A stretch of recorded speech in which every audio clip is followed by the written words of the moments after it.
Hi everyone, I'm Andrew Crowl. It's great to join you today for the coaching conference. I'm going to talk to you today about using games to support learning, as well as a games-based approach.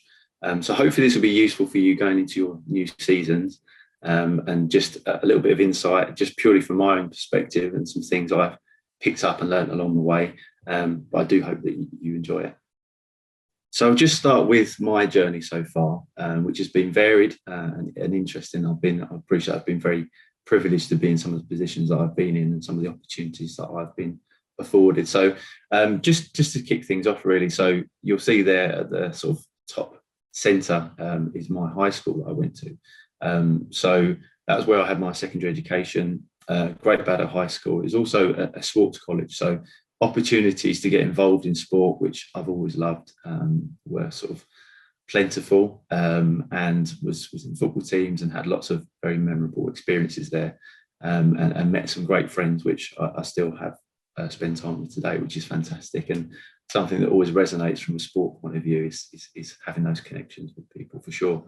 When I left there and went and studied at college and did sort of sports science for a couple of years, I ended up going back to the school, so I couldn't get away from the place, and I started my first, I suppose, sports job, working on the front desk in the leisure centre, opening up multiple doors and checking swimming pool alkali levels and those kinds of things. But by being there, I was able to get involved in some other things. So I started to do some community coaching with the Chelmsford School Sport Partnership, who were so the local sports partnership delivering lots of outreach work in local primary schools, secondary schools, competitions, events. So I ended up becoming a community coach, and had lots of opportunities, and was thrown in the deep end a lot of times, looking back on it now. But that certainly supported my learning, and certainly something that I would advise for fellow coaches is just to put yourself out there and to try and experiment. So lots of learning on the job, worked a lot in primary schools. The majority of the time was in primary schools, and also delivering holiday camps, etc. Did some work in secondary school as well, as a kind of sports instructor, and picked up lots of kind of multi-sports information, and was able to go on some courses and qualifications and things too. Also was able to work quite extensively within an SEN or disability school, which was interesting and a challenge, but again a huge learning curve within my own delivery and confidence to be able to adapt activities and to again just kind of learn things, try things on the spot. So from there, unfortunately, there were some government cuts, and the role was cut short.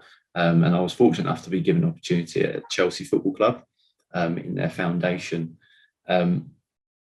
So within the foundation, it was a football development officer role, and I was delivering activities in schools and development centres. So at the foundation, my role was football development officer. So I was delivering lots of activities, evening development centres, kind of additional training for children of different ages. I was also managing a team of coaches that were out delivering within schools and with evening centres and holiday provision. So that was interesting and gave us a bit more of a perspective, I suppose, on a football specific environment, and started me along that journey of sort of football's been a main sport for me. It's always been there at the forefront in terms of playing and enjoying it. So that was great to be involved in that, and again some opportunities. And I was able to spend a couple of weeks abroad in Sardinia, which was at the time a fantastic experience as a young coach.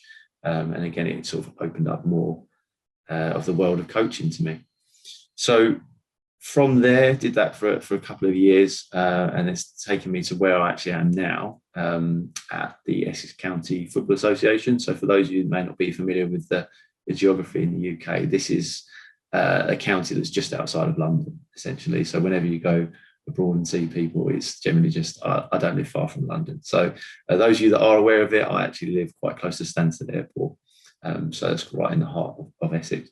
So I've held some different roles there. First role was as a football development officer, which at the time of starting, I had no idea what affiliation or these kind of terms actually even meant. So over here in the UK, if you have a grassroots club, you have to be affiliated to your local association, which is in this case Essex County FA.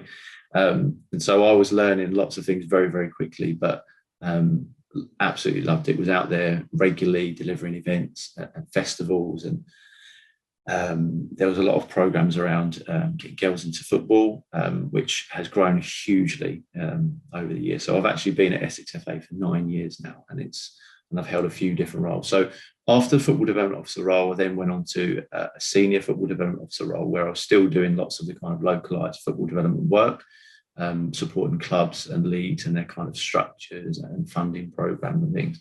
But then I began to sort of oversee some of our education program, and that evolved over time into now what I have as a coaching development officer role, which I've been in for about 3 or 4 years now, which I absolutely love.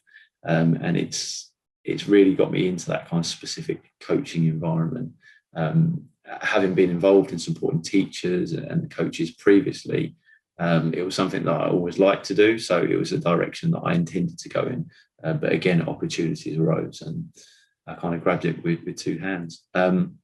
Since I've actually been at Essex FA, some of the opportunities and qualifications and things that I've managed to get involved in have been fantastic. So there's a couple there on the screen around the coach mentor program. So I was a coach mentor for nearly 6 years, and that was a funded program whereby we go out and support coaches like yourselves on the grassroots coaches, and just being there as a kind of a critical friend, somebody by your side who you can bounce ideas off of or provide support. And we also provided support on a club-wide basis as well, which was fantastic. So yeah, lots of good memories of that. But from my own point of view as personal development, that was a very interesting time. So I actually found that by helping others and drawing on some of my own experiences that I'd had and was fortunate enough to have, it was clearly proving useful for them, but I was also learning an awful lot about myself during that role as well. So if you're in a position where you can go and help other coaches, even within your own organisation or club, I would highly recommend that if you have the time, because it certainly provided perhaps a bit more clarity on how I do things now. Also, since I've been at Essex FA, I've also been fortunate to work. I did spend 3 seasons as part of the England Girls Development Pathway, sort of the elite programme, if you like. So the first step on that is a player development centre. So I coached on that on a Friday evening for 3 years. So coached a mixture of under 11s, under 13s, under 15. So that's just weekly sessions. So again, another type of coaching, another arena, if you like, but again, something where a lot of personal development and lots of new experiences to help along the way. And then just now that you'll see on there about being a coach developer. So I've delivered FA courses, so the FA level 1 and 2 qualifications for the last 5 years or 5 seasons. But there's lots of changes here now in England, whereby there's lots of now online content. So the new coaching courses are online. So I'm also now involved in delivering the new Introduction to Coaching Football course, which is online, which is new. It's interesting to be involved in, but really enjoying the process. So just in addition to this, I think one thing that has also added to this, I'm also a married father of 3, soon to be 4. So interesting times for sure. But being a football parent or a sports parent has actually taught me a few things along the way as well, around perhaps how I want to be as a coach and some of the environment that I'd like to try and affect and impact. So my son plays now, he's under 9s, so he's 8 years old. So he's played football for a few years now and absolutely loves it. But just ways that I can perhaps help. I don't have the time to actually commit to being the coach. So I try to get involved. I'll referee the home games as much as I can and just try to impact that positive environment that the children are in. So part of the journey so far for me has been those kind of early coaching experience, and I've put there about learning the hard way. So I remember clearly early activities I used to run from in particular a football perspective there was lots of queuing. So the classic kind of kids line up on somewhere outside of the penalty area or the halfway line, and they pass to the coach, who obviously isn't part of the team, and they lay it off and they have a shot, and perhaps they'll have one go every 2-3 minutes, maybe even more. All the while there's a queue obviously behind of children kicking lumps out of each other or do whatever they're doing, or if it's on an astroturf, they're throwing things at each other. So I learned quite quickly and had some quite explicit feedback from other people and mentors that I work with that perhaps that wasn't the most useful, the best use of time. So that, not getting many turns. So something that's always resonated with me, and it's by far not my own saying, but is about trying to avoid lines, laps and lectures. So avoiding those long queues where obviously misbehaviour is likely to occur and they're going to get bored. Laps around the pitch, again, is that the best use of time? Is it relevant to the sport that they're actually playing? And then the lecture bit is around obviously not talking too much within sessions. So I certainly did that in the early days and still do it now at times, but a lot more conscious of it and a lot more conscious about the amount of time that the players or the children, whoever you're working with, the amount of time that they're actually getting playing and being on the ball. The other bit that I used to do regularly was using the game or the match within training as a bit of a carrot. So if you behave well, you get a match at the end, for example. And we see that a lot. And it's something that I used to do a lot too. But actually, again, if we put it on the perspective of the people that are coming to play, the main reason, and plenty of research suggests that they're there to see their mates and to enjoy playing the sport that they love. So they're going to want to do that. They're going to want to play games. So some of the stuff that I'll talk about during today is about actually how can we provide that, as well as them learning more about the game within that kind of games-based approach. So the next stage, obviously, I had lots of early coaching experience and learn the hard way, but finding my way, and as it says there, making lots of mistakes has certainly been a steep learning curve for me. So yeah, experimenting, I suppose, trying out different activities and just having hours on the grass or on the court or whatever it may be, and just trying things out, what works from a kind of managing a group perspective, what works from setting up an activity perspective, using too much equipment versus a kind of minimal approach, which is where I've got to now just through experience. But along the way, I've always had plenty of energy and enthusiasm into what I'm doing.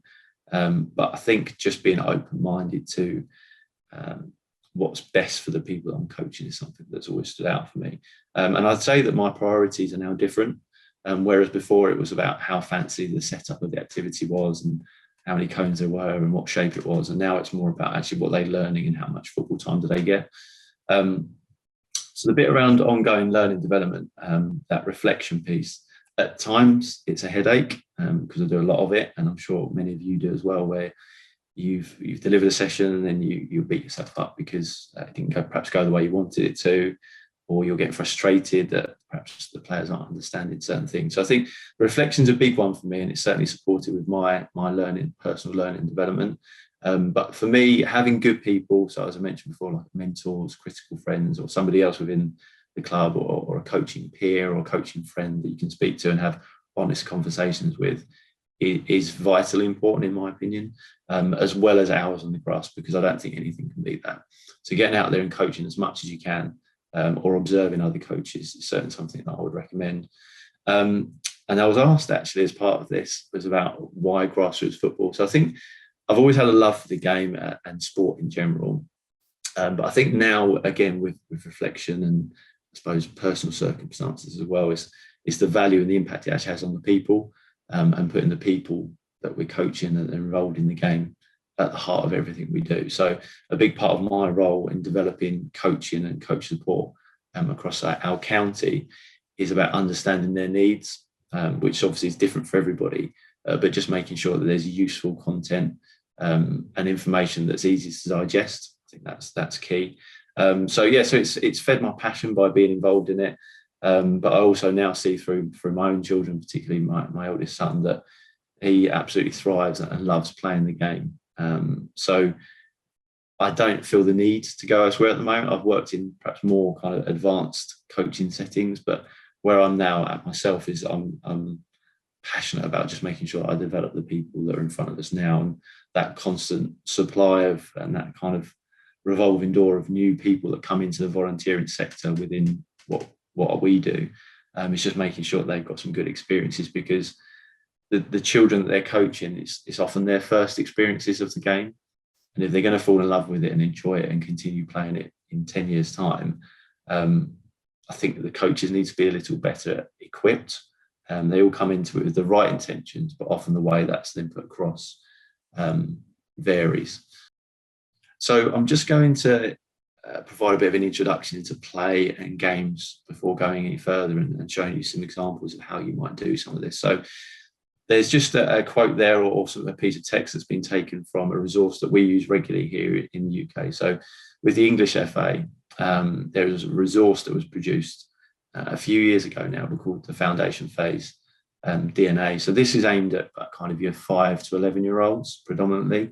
But the piece around plays, I think, is important across the board. But just there, it says, that children are hardwired to explore and experiment. So this kind of play, this is serious business for children. Play is an important part of their learning and development. So if I look back at perhaps my own childhood, or if you reflect on your own and those kind of street games or being out on the playground, making your own rules and being fully immersed in playing, with no adult intervention, some rules, but you made the rules yourselves. And we'd often play till it was dark. And I can remember lots of very happy memories of doing those things and playing what we would call a game of curbsy, where you had to throw a ball and try and hit the curb on the other side of the road, and try and catch it. You played against an opposition. Now, obviously, just bear in mind where you might do that, but that was something that we used to do. It was just down a dead-end road. But it was just the fact that we were playing and we were completely immersed in it. And some of the things that we got from that, from a social point of view with our friends and from just experimenting, I don't think we can undervalue that. So there's ways that we can help to build some of this into our coaching, which hopefully I can explain a little bit more. But before moving on, one thing I would just mention is that for me personally, the playground is one of the best learning environments for children, particularly in a primary environment. They experiment, they learn so much. They come up with things like spatial awareness because they're constantly moving in and out of other people, and everyone's going a little bit crazy. So, and then if you see children over at the park, perhaps on some play equipment, and they just make their own world, but they are obsessive around how they do it. And actually, for those of you that are on today who are parents, you'll know how hard it can be to take a child then away from that environment, when it's home time. And again, even when you're playing your matches, I see it all the time with my own son and other games that I go to observe, is that often the children actually enjoy the bit after their match more than anything else. So they'll go and kick the ball around again in the goal and they'll make their own games, because it's led by them.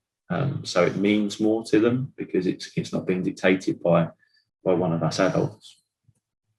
So hopefully this is helpful just to bring things to life a little bit more around that kind of playful approach. So the resource that I mentioned to you a moment ago around the Foundation Phase DNA was actually brought together by a guy called Pete Sturgis, who is certainly an expert in this field, and is actually the English FA's national lead for the Foundation Phase, for the 5 to 11s. So Pete assembled a team of various experts, sort of child psychologists and practitioners out there delivering lots of coaching in different environments, grassroots and more elite.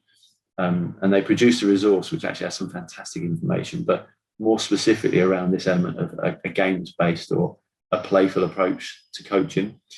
So if you have some time, I'd fully recommend just checking that out. So if you click on the QR code, that will lead you to some useful information, and in fact a video from Pete himself just explaining things and articulating in a much better way than I would. Next slide. So this is just something that I've taken just to provide a little bit more context around kind of play and playfulness. So this has been taken from a document that was produced by UNICEF and the Lego Foundation. Now, I'm sure many of you will be familiar with Lego and children playing Lego, and it's something that's captured the imagination of millions of children for decades now. But they obviously have done a lot of research in this, and there's lots of very, very clever people that have been involved. So they just provide a little bit of context to this kind of playfulness is around, so the children needs to be meaningful when they're being involved in something. So it helps them to make sense of the world and to develop connections to the information and help them to link it to future things that they do or past things that they've done. Obviously, it needs to be fun. So it says there about being joyful. And that's children or adults, that's regardless. It doesn't discriminate. I think that so long as they can come to our activities and it's fun, that's really important, regardless of age, because ultimately that's what they're there for, and they want to play and enjoy the activity that they love. The bit around being actively engaged, if you watch children, not necessarily on a football pitch, but if you watch perhaps your own child, they become fully immersed in an activity or a game that they like. So I think about my own daughter. So she's 6 and he's 7, and she will make her own world with little characters and things that she has, and she'll experiment, and she'll different roles that she'll play within that one game. But it combines, and it links to this research, it combines physical, mental and verbal engagement. So she'll play the different characters, she'll move around, she'll consider the kind of emotions of the people that are in it. And this is all something that the child has done for themselves. So their brains are full of this creativity. And I think sometimes as coaches, if we put this back into a football perspective, we sometimes stifle that by putting in too many restrictions or making it too adult-led. So this is something just to consider when you're coaching, for sure. The fourth point around being iterative is, I suppose, to explain a bit more, is there's some repetition.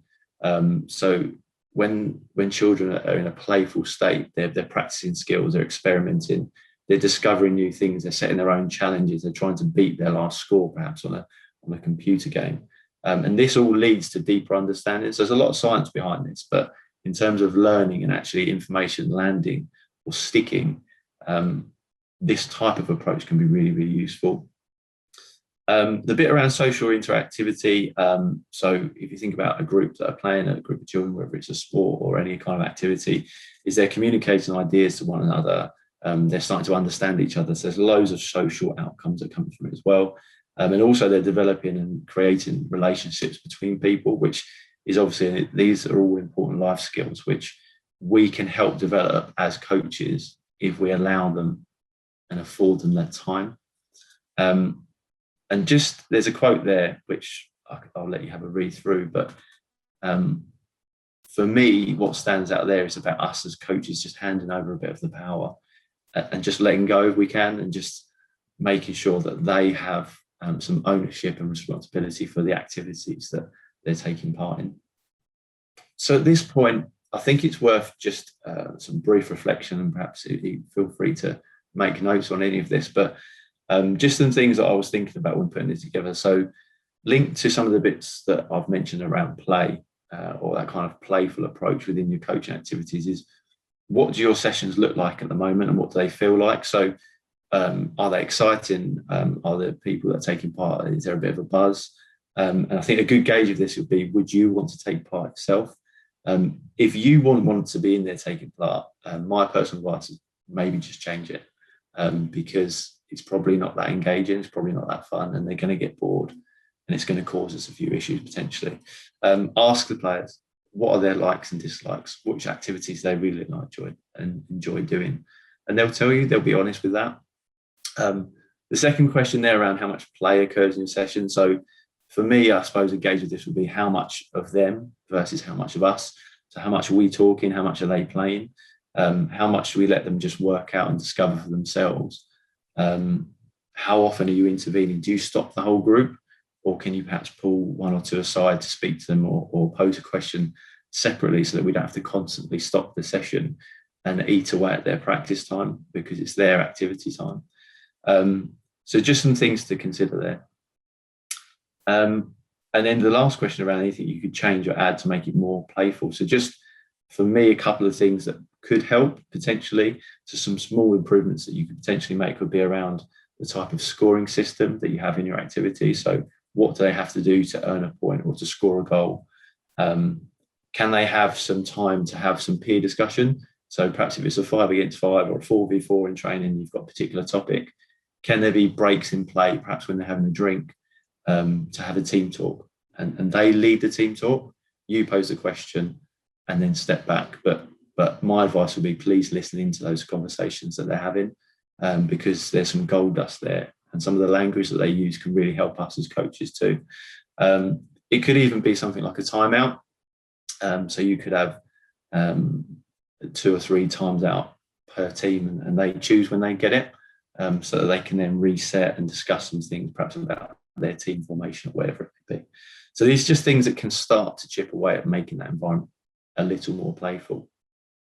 So the next thing I just wanted to look at around this games-based approach is, and I suppose the learning element of it is, so there's a quote there, which again has been taken from an external source. So a gentleman by the name of Gavin Cahill. So there's a link there that you can have a look at in your own time.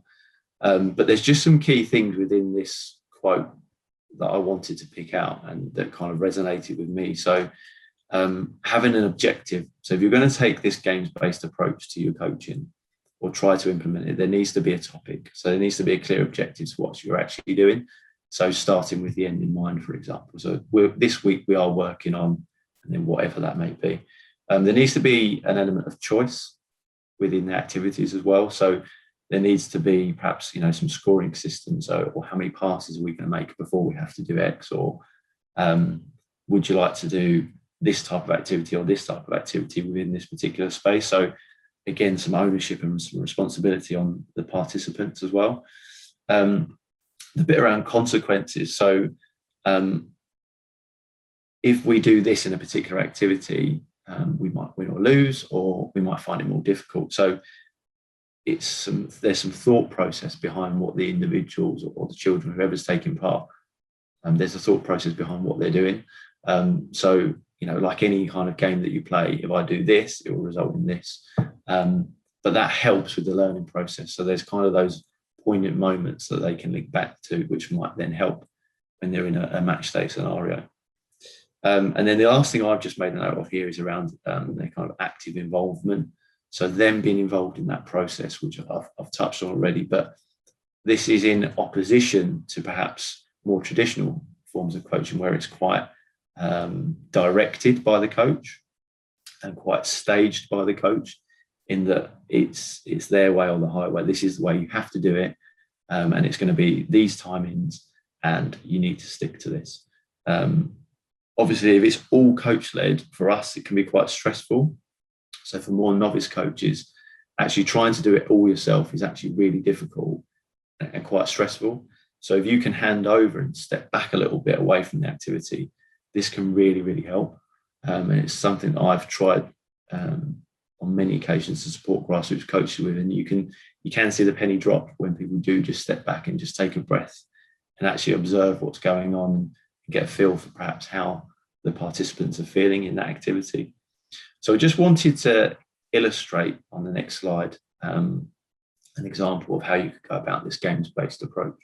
So in this activity, which is called Breakout, there's lots of different versions of this game, but just a quick, I suppose, whistle-stop tour is that in this activity, there's 8 players. Obviously, this can be scaled up or down, so you could consider how this might work. If you have a particularly large squad, you may have 2 pitches, for example.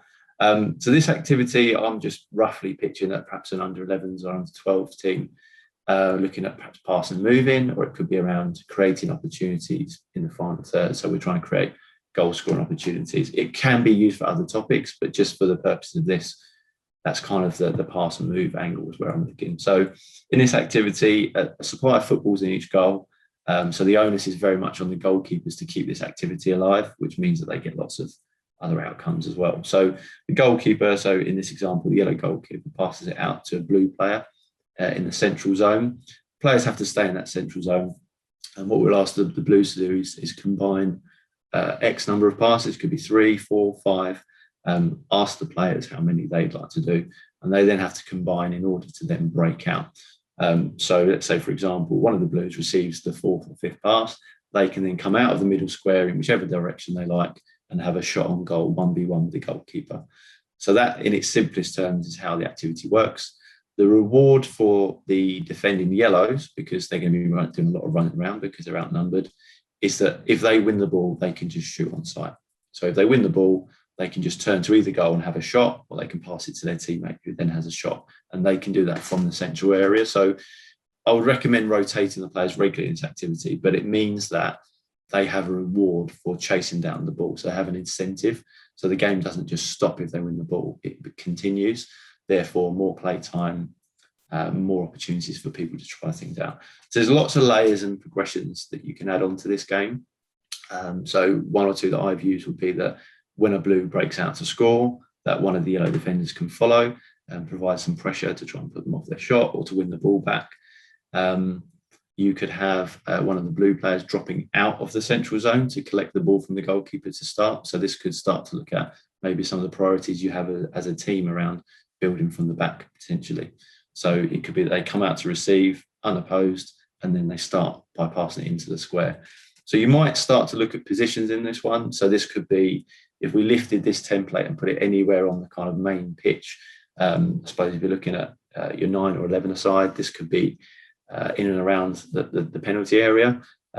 Equally, it could be kind of central midfield area. So if you wanted to go position specific and look at perhaps the pairings or the units that you use, you could as well. But the game kind of principles stick the same. So in this example, other than kind of refereeing it and keeping an eye on the sort of rules and the running of it, as a coach, we would be quite uninvolved and we would just be observing how the game progresses and the types of movements that the individuals do linked to our theme or our topic. And you can take notes, you can make a note, and you perhaps would have some considerations around some individuals. So that's just a game, which I call like a game-related practice, because it has all the elements of a match. It's got the in possession, out of possession, winning the ball, losing the ball, and that transition from one to another, which is really important into kind of that connection to match day. So that's just an example of a practice that you could use, but that can be done in a whole number of different ways for sure. So here I just wanted to provide some, I suppose, some top tips or some personal advice around adopting a games-based approach. Now, I appreciate that many of you will have looked at this and perhaps have lots of small-sided games and things that you already have in your activities, which is great. But hopefully there's some tips here that might help to develop those things further. So I've mentioned it already, but start with the end in mind. So have a clear learning objective or goal or aim that you want to get from that week, or even that period of weeks, 2-3 weeks, perhaps working on the same topic. So let's say, for example, we wanted our players to stay on the ball a bit more. Younger players, perhaps 5 to 8, we really want them to develop a love for having the ball at their feet and experimenting with it. That session needs to have lots of that happening. So at the end game, potentially could be a small-sided game or 3v3, 4v4 around. You've got to stay on the ball for a particular amount of time before you can offload it to somebody else, or that you could be rewarded for staying on the ball for longer or taking it past 2 or 3 players before getting a shot or before lending it to a friend to go and score. So starting with the end in mind, clear objective, and as much as possible, try and really narrow down that focus. So even if you have a focus of dribbling, for example, there's a whole number of subcategories, if you really think about it and perhaps make a note, that would fit under dribbling. So try and make it really clear what specifically it is that you're trying to work on, linked to the ability and the age and the needs of the people you work with. The second point there is a plan. I've put an exclamation mark because it's something I'm still terrible at. I personally just take a view of pen and paper still, unless I'm asked to produce some documentation for other activities and things that I'm delivering. But I just find it easier because it makes sense to me. And again, something I've nicked off someone else. I just have A4 sheet of paper, fold it in 3, and then again. So there's kind of segments of the session. So I just have a small card that I can then flip. So first part of my practice, second part of my practice, open it up. So they're just notes to kind of provide me as a few pointers to keep me on track within the session. So yeah, plan as much as possible and base it on the individuals that you've got. So if possible, try to spend less time on just the kind of aesthetics of the activity, but more time around, well, what are the returns for the people that are taking part? So I've got these 2 individuals who really need something particular that we're trying to help them with. So how can we build that into our general game and activity that we're doing? Mention it already. So the third point around handing over power. So this is where we as coaches need to take a step back, but listen more and talk less as much as possible. So really allow the players to be more immersed in what they're doing and take that step back to observe and see and notice what's going on. Noticing is actually a fine art, and it's something that you'll develop over time. But the less you're in there, the more you'll notice. Hopefully that makes sense. And then I've mentioned there about asking for feedback as well, because the important thing is they're playing and we're not. So we need to take some feedback from them. And generally, as many of you know, if they're children, they'll be brutally honest with their feedback as well. But that's fun. That's not a problem. I've put here about posing problems. Again, just the kind of terminology that I've taken from other people. But can you be problem posers as opposed to giving the answers? So it's quite traditional methods of coaching or teaching around telling people how to do things. But what often happens, particularly in the grassroots football environment, is we tell people to do things and it's not particularly clear, or they haven't understood it, or they haven't had a chance to repeat it or to experiment with it. We then as coaches get frustrated when they can't do it, or they don't translate it from a training into a game. So if you can pose them problems within a training session or a practice session, where they're immersed in lots of different things and they have to try and experiment and work things out for themselves, they're more than likely to be able to have those transferable skills when it comes into a match. So for example, if your training sessions are very static and there's not much opposition, you're basing things around cones which are on the floor, and then on a match day we're asking them to get their head up and to be aware of what's going on around them, the transference from one to the other is very difficult. So it's one thing just to consider is maybe pose more game-like scenarios within the training sessions, which then may hopefully land better with the individuals that you're coaching. And then to help with that process is, as I've mentioned there, the last point is to be there to help, to guide, support the individual. So we're going to pose a problem and we're going to make it quite challenging for you. And there's going to be an element of discomfort, but hopefully not anxiety. So because that's probably where they're going to do the most learning. So you'll know that there's going to be disparity between abilities within the group. But if you're there just to help and guide, you might spend a bit more time with particular individuals. But them knowing that you're there to support, I think, is more important than anything else, that they can come to you.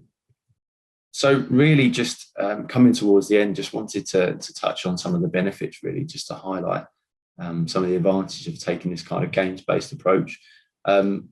So, yeah, there's some bits to have a look through there, but I think over the long term, ultimately we want to make our role a bit easier as coaches. So if the players are more creative and adaptable to situations, it's going to not make us redundant, hopefully, but it's going to make it a little bit easier so that we have time for other more important things. This approach puts the players first and foremost, which is the most important. It's their game, and that they need to be as actively involved as possible. Some other advantages to this, if I go back to the very first point around cues of players in sessions, is they're probably going to mess around a lot and they're going to get bored if they're quite static. So if they're more actively engaged and having to think more, naturally some of the behaviour issues that you might find can be alleviated a little. But it also buys you time to then deal with issues if they arise. I think from a learning point of view, I think there's a lot more, I suppose, stickability.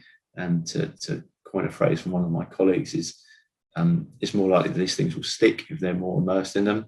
I've mentioned there about giving us time and space as well as coaches, is that actually you can then observe things, which I've mentioned already. And then just to pick out a couple of other things from here, that particularly that last point is it's their language. So if you think back to when just in a recreational environment, when a group of children or adults are playing, they're just in and they're playing a game, and it's game related and it's game based, and they're probably not going to be standing around in line. So it's their language is the best way that I can put that. So they all know how to do this stuff, but we just need to give them the opportunities and then perhaps learn off them a little bit. So I just wanted to end or to close with some top tips, I suppose, or things that you can try to help with this approach. So some of you may be familiar with arrival activities. So these are games and things that you can do as people arrive. Perhaps you can't get onto your facility straight away, or some arrive earlier than others. So getting them straight into activities where it's 1 against 1, 2 against 2, and they're getting loads of opportunities to play mini versions of the real game, or playground games or things that you remember playing as a kid. It's going to capture their attention straight away. So this can really help with time saving and you setting other things up whilst they're busy playing, as opposed to just perhaps, smashing footballs at a goal or, losing some of your equipment. Building in small-sided games as much as possible. So perhaps like the breakout game that I provide an example for.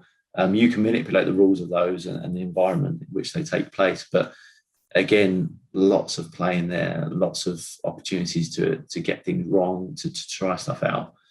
Our role as coaches, again, if we can set some challenges, and that might be for individuals, it might be for a particular unit, so defence or midfield unit, or it could be for the whole team. So us actually planning those challenges as part of our activity or session plan is really important. So posing some questions or some advice linked to whatever the theme is that you're working on that particular week.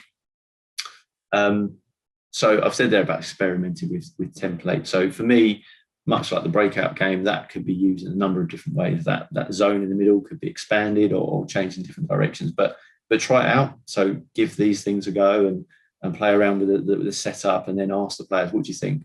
They might say, well, this coach is a bit small, it's a bit tight. Okay, no problem. Pick up a cone, let's move it out, and we'll try again. So please don't throw stuff away. Would be my advice, is give it a go. Experiment with making a change here or a change here with the area, the space, because it might only be a small change, or the number of players could massively impact that.